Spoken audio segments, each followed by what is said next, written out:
इसके खुदा आपको बिल्कुल छोटे पिग्मीज नजर आएंगे। हमारा ईमान क्यों मुतज़लज़ल हो जाता है? ये 5 चीजें अल्लाह ही के हाथ में है, इसके अलावा किसी के हाथ में नहीं है। जिंदगी, मौत, इज्जत, जिल्लत, रिज्क, इसमें किसी को शक नहीं होना चाहिए। अल्लाह के सिवा कोई राज़िक नहीं है। ये कहना कि मेरा रिज्क बंद हो जाएगा अगर मैं ये काम करूंगा और इस तरह से ये लूंगा, तो ये अल्लाह ही जो है के हाथ में है, इसलिए किसी इंसान के हाथ में नहीं है। मैं समझता हूं हमें मिलकर अज़्म करना पड़ेगा, गलत को गलत कहना पड़ेगा। लतीफ खोसा जिंदाबाद, लतीफ खोसा जिंदाबाद, लतीफ खोसा जिंदाबाद, इमरान खान जिंदाबाद, इमरान खान जिंदाबाद, पीटीआई जिंदाबाद। तो इसमें किसी को ना तो खाइफ होने की जरूरत है। देखिए क्यों खाइफ हो? ओ भाई, ये इदारे हमारे इदारे हैं, ये फौज हमारी फौज है। आइन में इनके हदूद और कयूद मुतय्यन शुदा है। अवाम के टैक्सेस से इनको तनख्वाहें मिलती हैं। ये जितनी मराहत चाहे अफवाज पाकिस्तान के जर्नलों को मिली हुई है, चाहे सुप्रीम कोर्ट और हाई कोर्ट के जजेस को मिली है, चाहे ये मुल्क में जो ब्यूरोक्रेसी है, इन सारों के इनके असल मालिक अवाम है, जो इनको अपने पेट काट के इनको पैसे देकर टैक्सेस से और इनको जो है तनख्वाहें देते हैं और मराहत इनको देते हैं। और इनके फराइज में है जजेस के कि वो इंसाफ फराम करें। अफवाज पाकिस्तान के फराइज में है कि वो न सिर्फ बॉर्डर्स का हिफाजत करें, बल्कि उनको अगर अंदरूनी कोई ऐसी खलफशार में सिविलियन हुकूमत इमदाद में बुलाती है, चाहे वो सैलाबकारी हो, चाहे वो तबाहकारी हो जल्जलों की, उसमें मुआवन और मदद करना ये उनके फराइज मनसबी में है। सो इसलिए खुदारा आइए हम अपने हदूद और कयूद में रहें और इस फलाही ममलिकत की एक दाग बेल डालें। ये कबाहतें सिर्फ उस वक्त होती हैं जब हम अपने अख्तियारात से मुतजाविज होकर दूसरे के अख्तियारात में चले जाते हैं। इस वक्त मुझे अफसोस से कहना पड़ता है कि पाकिस्तान सरजमीन बेआईन बन चुकी है। भाई 90 दिन के अंदर इलेक्शंस का इनेकाद यकीनी था। मैं खराज तहसीन पेश करता हूं काजी फायज ईसा चीफ जस्टिस को कि कम अज कम उन्होंने वो जो धुंधलाते हुए बादल से कोई कहता था इलेक्शन होगा 8 फरवरी को या नहीं होगा, एक जमात के सरबराह फरमाते थे कि 2 सूबों में तो बर्फबारी है, हो ही नहीं सकता है। दूसरे कोई कुछ कहता था कि जी ये इस तरह, चूंकि हम नहीं लड़ते अगर लेवल प्लेइंग फील्ड नहीं आती है। तो इन तमाम चीजों का इजाला हो चुका। लेकिन एक मुझे अफसोस भी हुआ चीफ जस्टिस के इस फैसले पर कि काश वो ये भी कर देते कि अपना जो है डिस्ट्रिक्ट रिटर्निंग ऑफिसर और रिटर्निंग ऑफिसर ये जुडिशरी ही में से दे देते। पहला साहब का ऐसा ही चलता आया। अब आप हैरान होंगे कि मैंने कल दायर की है, जो कल लगी हुई है, हमारे एक कारकुन मरमत साहब को।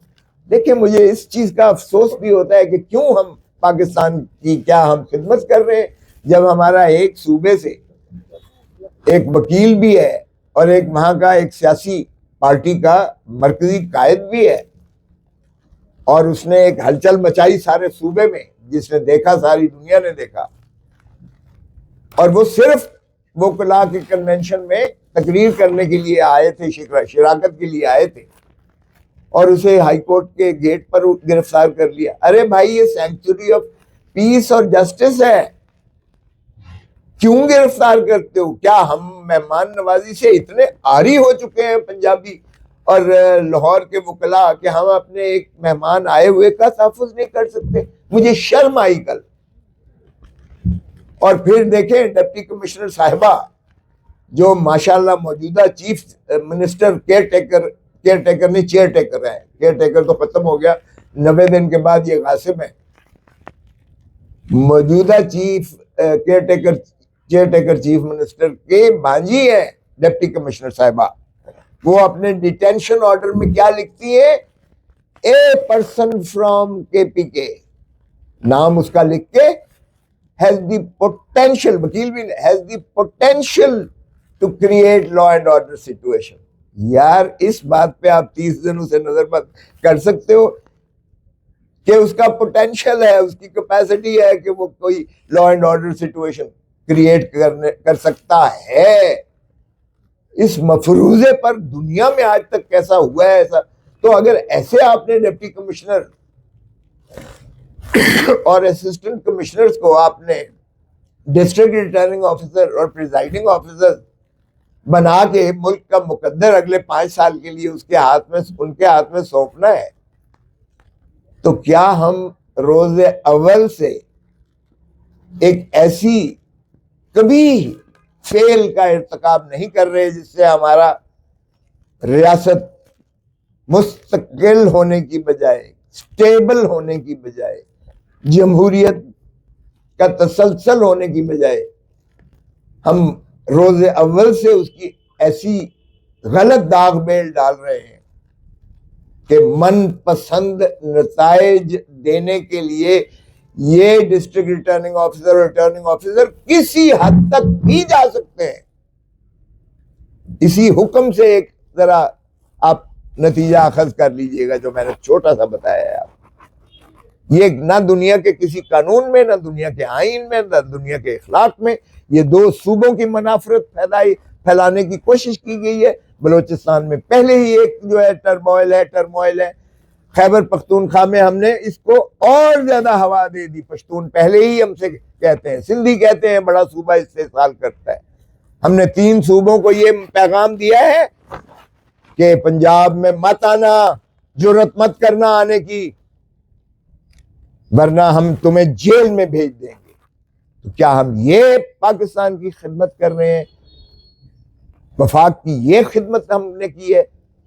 ये खुदा रहा ऐसे लोगों से बचिएगा जो पाकिस्तान की कोई खिदमत नहीं कर रहे, पाकिस्तान का नुकसान कर रहे हैं, पाकिस्तान के वफाक को हिला के रख देते हैं, पाकिस्तान को कमजोर कर रहे हैं।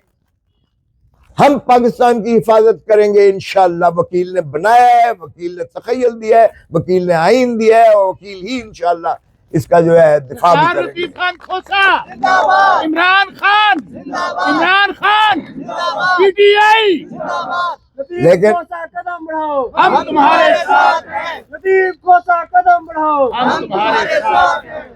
लेकिन देखिए, मुझे अदलिया से बहुत ज्यादा तवक्कुआत है। अगरचे लेवल प्लेइंग फील्ड नहीं दी जा रही है, अदलिया एक फैसला करती है कि ओपन ट्रायल होना चाहिए। 2 जजेस हाई कोर्ट के करते हैं और उनके जो मातहत जज साहब हैं वो उसको इस कदर सीक्रेट कर देते हैं कि वो कहते हैं कोई इसकी रिपोर्टिंग भी नहीं कर सकता, कोई आ भी नहीं सकता अंदर कमरे के अंदर। हाई कोर्ट कहती है ओपन हो, मीडिया को एक्सेस हो, पब्लिक को एक्सेस हो, रिश्तेदारों को रसाई हो, वकला को जो है कोई मामानत ना हो, रुकावट ना हो। और मातहत अदालत क्या करती है? उसको स्क्वीज करके रख देती है। अपने फैसले पर अमलदारी कराओ। और क्यों निजाम अदल का इस तरह से तज़हीक करवा रहे हो? 14 मई का हुक्म करती है सुप्रीम कोर्ट, आप हवा में उखाड़ के बकेर के फेंक देते हो। तो खुदारा आइन ही के अंदर चीजें मौजूद है। जज साहिबान से भी बहुत अदब से अर्ज करूंगा, खुदारा जिस तरह आप बच्चों की तरह लड़ रहे हो आपस में, एक तकसीम नजर आ रही है, ये कभी ऐसा नजर ना आती थी। अदालत की यूनिटी ही अदालत की स्ट्रेंथ है, और अदालत की यूनिटी भी इसी चीज में मुज़मिर है कि वो आइन पर मनवन अमल करें। जो भी आइन की तकाजा है, चूंकि आपने हल्फ उठाया हुआ है, ये कोई एहसान नहीं करेंगे, ये अल्लाह ताला का वो तफवीज शुदा अख्तियारात हैं मुनसिफ के लिए कि अगर इसमें जरा भी लग़्ज़िश करेगा तो सीधा दोज़ख में जाएगा। और अल्लाह ने ये दिखा दिया, इसी दुनिया में दिखा दिया। भुट्टो को जिस जज ने फांसी दी थी, अल्लाह ने इसी दुनिया में उसको इबरत का निशान बनाया जब उसकी नाश को मक्खियों ने, और वो मक्खियां शहद की जो मिठास का एक अल्लाह ताला की तरफ से इनाम है, उन मक्खियों ने उस पर हमला किया, भगदड़ मची, कई लोग मारे गए और नाकाबिल शनाख्त हो गई नाश, नाकाबिल शनाख्त की नाश। अल्लाह ने इबरत का निशान इसी दुनिया में दिखाया। अगले जहान में तो दोज़ख है ही सो है। और मैंने अगले दिन भी एक अहादीस के जरिए पढ़ के जज साहब को बावर करवाया, मुतनब्बे किया कि जो शख्स ना अहली की वजह से, नालायकी की वजह से कोई गलत फैसला करेगा वो भी दोज़ख में जाएगा, नालायकी। और जो बेईमानी या किसी रोब के तहत या किसी मनफियत के तहत या किसी ताकत के ताबे करेगा कोई फैसला गलत, वो भी दोज़ख में जाएगा। एक ही जज जन्नत में जाएगा। और देखें कि कितनी ये जो है कसवटी है कि एक ही जज में से जन्नत में जाएगा जो इंसाफ, खल्क़े खुदा को इंसाफ फराहम करेगा बिला तशखीस व तमीज़ के। तो ये पुल सरात से गुजरना, खुदारा जज साहिबान से मैं बहुत अदब से अर्ज करूंगा, मेरी सारी जिंदगी उन्हीं के साथ गुजरी है, लेकिन आज की जो अदलिया को मैं देखता हूँ तो मैं बार बार उनको ये बावर करवाता हूँ कि अल्लाह अल्लाह अल्लाह देख रहा है आपको इंसाफ करते हुए। सो खुदारा इंसाफ दीजिएगा। और आपके इस इंसाफ से 25 करोड़ अवाम का मुस्तकबिल वाबस्ता है। इस धरती माँ का जो है, इसका जो है सारा आपका फलाह बहबूद और इसी की जो है आप पर की तरफ नजरें हैं। हर दफा आपकी तरफ कौम ने देख लिया। मौलवी तमीजुद्दीन के केस में आपने मायूस किया, नुसरत भुट्टो के केस में आपने ज़ियाउल हक को वो अख्तियारात भी दे दिए जो उसने मांगे नहीं थे कि आइन भी तरमीम कर सकते हो, मायूस किया। जफर अली शाह के केस में आपने मायूस किया, आपने जो है जनरल परवेज मुशर्रफ के मार्शल लॉ को आपने जायज करार दे दिया। भुट्टो को के केस में आपने मायूस किया, आपने उसको फांसी दे दी। बेनजीर आज तक तिश्नगी है, उसके केस का फैसला नहीं किया गया। बस कर दें, कोई तारीख में नाम पैदा करें अपना, लोगों को खुशियां दें, लोगों को उनके हकूक दें, लोगों को इंसाफ फराहम करें। हम कुछ भी नहीं मांगते अपनी जात के लिए, पाकिस्तान के लिए तो हमारा हक है मांगना। धरती माँ इस वक्त जो है, the country is bleeding, it's bleeding from everywhere. मईशत को देख ले, लॉ एंड ऑर्डर सिचुएशन देख ले, हम आपस में जिस तरह लड़ रहे हैं उस तरह उसको देख ले। कोई एस्पेक्ट तो खुदारा उस पर रहम कीजिएगा, क्या कोई माँ के साथ भी ऐसा करता है? तो हम अपनी माँ से तो वफा कर लें कम से कम। सो मैंने ये जो फैसला किया, यकीन कीजिएगा मेरे नजदीक सिर्फ धरती माँ को रसता हुआ मैं इस तरह नहीं देख सकता था। आज अगर मैं समझता हूं कि आज की क़यादत में, मैंने भुट्टो को भी इसीलिए साथ दिया था कि उस पे भी जालिम ज़ियाउल हक ने, उस पे टायरेंट ने जो कुछ किया था हमने अपनी आंखों से देखा। रानी शहीद बेनजीर भुट्टो के साथ जो कुछ किया था वो भी हमने अपनी आंखों से देखा। इमरान खान से मत कीजिएगा खुदारा वही सलूक। हम जितने हमारे हार्ट थ्रॉब आते हैं, अवामी नुमाइंदे आते हैं जो लोगों की दिलों की धड़कन होते हैं और जो चाहते हैं कि हम पाकिस्तान को कहीं लेकर जाएंगे। अगर उसने कहा था भुट्टो ने कि मैं एटम बम हर कीमत पर अब बनाऊंगा, मेरी जान ही क्यों ना जाए, तो इमरान खान से जब कहा गया कि तुम ये अपने बेसिस दो, तो इसने कहा एब्सोल्युटली नॉट। और एब्सोल्युटली नॉट के जो है इस ज़माने में डोनाल्ड डू कहता है, और किसे कहता है वो मैं नाम नहीं लेना चाहता, जिसे भी कहता है, जाहिर है इमरान को तो नहीं कह रहा था, कि तुम अगर अपने वजीर आजम इमरान खान को चलता करोगे तो अमेरिका तुम्हें माफ कर देगा। और जाहिर है कि वो डट गया वो, और उसने कहा कि ये कौम को उसने बावर करवाया और उसके हल्फ में ये था। कमाल है हमारी, हमने उसको फांसी दे दिया। डोनाल्ड लू की गुलामी और ताबेदारी में हमने एक स्ट्रॉन्ग डिमोश तो लिख दिया, लेकिन हमने उसको चलता किया और हमने कहा गुलाम है जनाब, ये देखें जंजीरों के पीछे भी इसको जकड़ दिया है और हम सजा करने जा रहे हैं। ओ भाई, क्या मतन क्या है इसका? कौन सी कौमी तनसीब का जो है इसमें या कौमी दिफा को नुकसान है इससे कि अगर डोनाल्ड लू कहता है इसको चलता करो वरना तुम्हें अमेरिका माफ कर नहीं करेगा, तो इसमें कोई चीज है इसमें ऑफिशियल सीक्रेट एक्ट की?